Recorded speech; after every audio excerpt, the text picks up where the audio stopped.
দেশে আমাদের সরকার আছে তাদের अधीन है।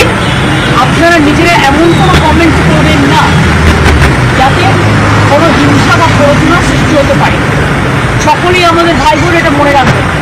বাংলাদেশের যে ঘটনা, সেই ঘটনাতে আমরা সবাই উদ্বিগ্ন, কিন্তু সেটা নিয়ে পোস্ট করতে গিয়ে এমন কিছু লিখবেন না বা বলবেন না যাতে বাংলার কোনো শান্তি নষ্ট হতে পারে বা ভারতের শান্তি নষ্ট হতে পারে। এটা আমি সবাইকে বলবো। আমি আমাদের নেতাদেরও বলবো কেউ কোনো পোস্টে যাবে না। সুতরাং আমি আপনাদেরও বলবো এবং সমাজ জগৎকেও বলবো শান্তি রক্ষার স্বার্থে আসুন।